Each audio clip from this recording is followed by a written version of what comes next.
Morning students. आज है हमारा टॉपिक पानीपत। हम जो हमारा वीडियो चल रहा था वो पिछला वीडियो था बाबर पर ही।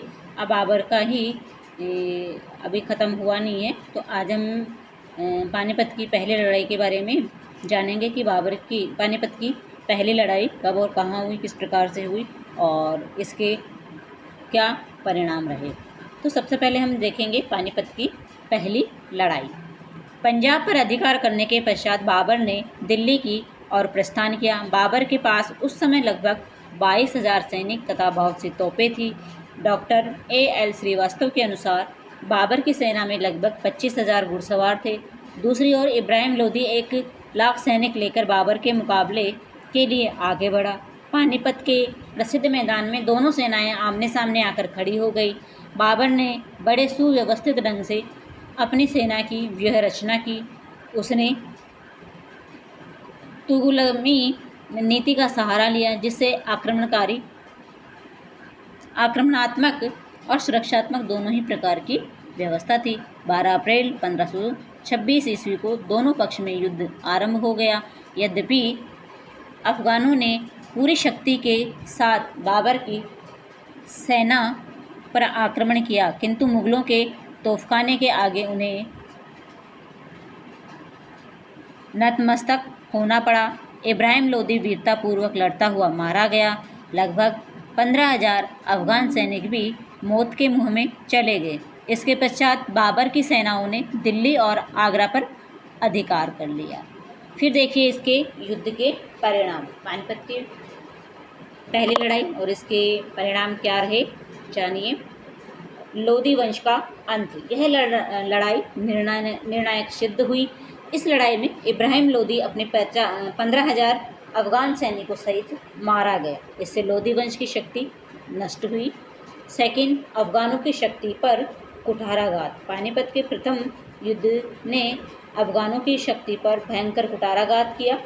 थर्ड है एक नए राजवंश की नींव पड़ना। पानीपत की इस लड़ाई में बाबर को पूर्ण सफलता मिली, जिसके फलस्वरूप भारत में मुगल साम्राज्य की नींव पड़ी। फोर्थ परिणाम रहा बाबर की महत्वाकांक्षाओं में वृद्धि।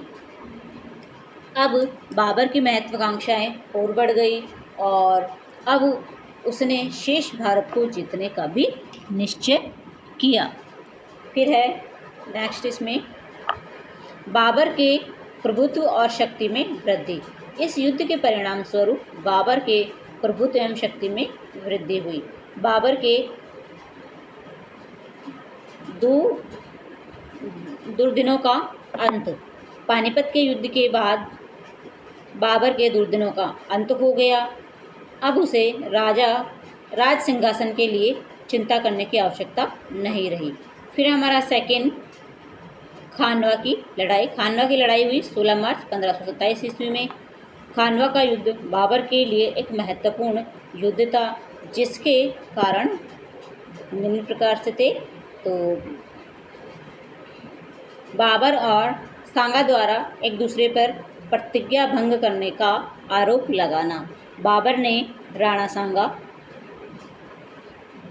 पर प्रतिज्ञा भंग करने का आरोप लगाते हुए लिखा है कि पानीपत की लड़ाई से पहले राणा सांगा ने यह वचन दिया था कि आगरा पर आक्रमण करेगा, परंतु उसने अपने वचन का पालन नहीं किया। दूसरी ओर राणा सांगा ने बाबर पर आरोप लगाया कि उसे कालपी, धौलपुर,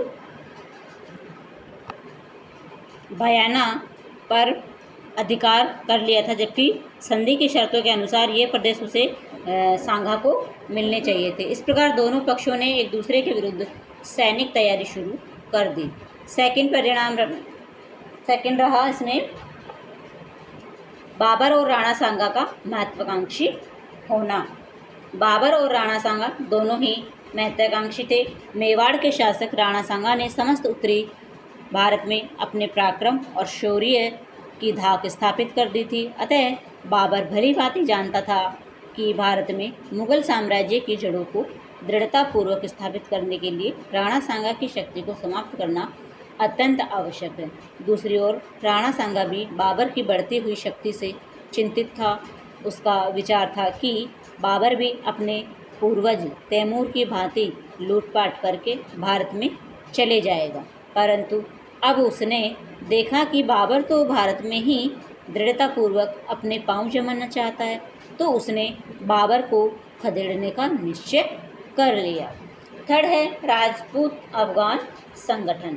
यद्यपि बाबर ने पानीपत की लड़ाई में अफगानों को पराजित कर दिया था, परंतु उसकी शक्ति पूर्णतः नष्ट नहीं हुई थी।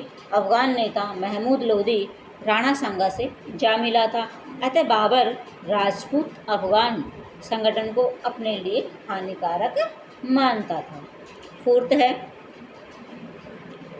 बाबर द्वारा जिहाद का नारा। बाबर अपने आप को इस्लाम का संरक्षक मानता था। उसने राणा सांगा के विरुद्ध इस युद्ध को जिहाद का रूप दिया तथा घोषणा की कि वह इस्लाम धर्म की मान प्रतिष्ठा के लिए युद्ध लड़ रहा था। दूसरी ओर राणा सांगा भी हिंदू धर्म और संस्कृति की रक्षा के लिए अपना वर्चस्व न्योछावर कर देने को तैयार था। फिर है युद्ध की तैयारियां। उपयुक्त या फिर इन सब कारणों से राणा सांगा और बाबर के मध्य संघर्ष का होना स्वाभाविक था, तो दोनों पक्षों ने युद्ध की तैयारियां शुरू कर दी थी। राणा सांगा आगे बढ़कर बयाना पर अधिकार कर लिया और मुगलों की एक सैनिक टुकड़ी को पराजित कर दिया था। इसे बाबर की सेना में एक भय और आतंक का वातावरण स्थापित हो गया। उसी समय काबुल से आए हुए एक ज्योतिषी मोहम्मद शरीफ ने बाबर की पराजय की भविष्यवाणी कर दी थी, परंतु बाबर ने इस स्थिति में बड़े धैर्य और साहस से काम लेते हुए मुगल सैनिकों से सामना करने एवं जोशीला भाषण दिया और भविष्य में शराब न पीने की प्रतिज्ञा की। बाबर ने भाषण से हताश सैनिकों में नए जोश का संचार हुआ और वे पुनः लड़ने के लिए कटिबद्ध हो गए। बाबर की मोर्चाबंदी। बाबर ने अपनी सेना लेकर खानवा के मैदान में मोर्चा लगा दिया। यहाँ खाइयाँ खोदी गई, तोपों की गाड़ियों की जंजीरों से बांधकर आगे रखा गया तथा गोलंदाजों, घुड़सवारों और बंदूकचियों को उसी तरह जमाया गया जैसे कि पानीपत के मैदान में जमाया गया था। डॉक्टर एल श्रीवास्तव के अनुसार बाबर की सेना की संख्या 40,000 से कम नहीं थी। राणा सांगा का अभियान। राणा सांगा भी बाबर का मुकाबला करने के लिए आगे बढ़ा। अब है डॉक्टर एल श्रीवास्तव के अनुसार राणा सांगा की सेना 80,000 से अधिक नहीं थी। राणा सांगा 13 मार्च 1527 ईस्वी को खानवा के निकट आ डटा। अब है खानवा का युद्ध। खानवा का युद्ध हुआ 16 मार्च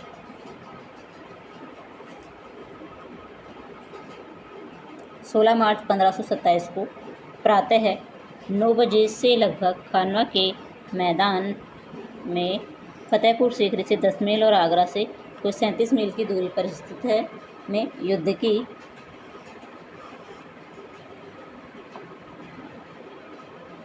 रणभेरी बज उठी। आरंभ में राजपूतों ने मुगलों को बड़ी हानि पहुंचाई, परंतु बाबर ने शीघ्र ही स्थिति को संभाल लिया। यद्यपि राजपूतों ने मुगलों पर भयंकर प्रहार किया, परंतु बाबर का तोपखाना उनके लिए प्रलंकारी सिद्ध हुआ। राजपूत सैनिक तोपों की अग्निवर्षा के आगे नहीं टिक पाए। आइए अब जानते हैं खानवा के युद्ध के परिणाम।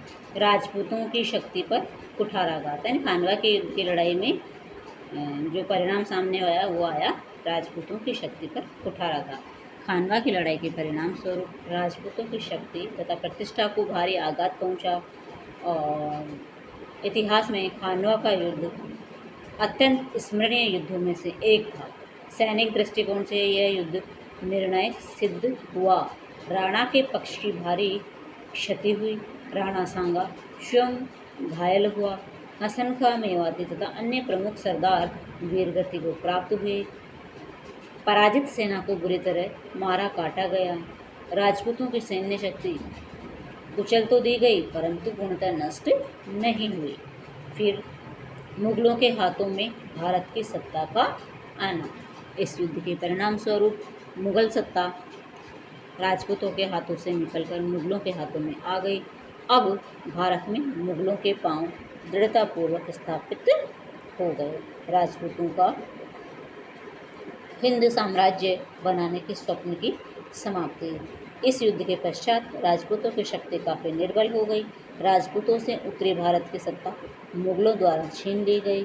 संपूर्ण हिंद साम्राज्य बनाने का राजपूतों का सपना साकार नहीं हुआ।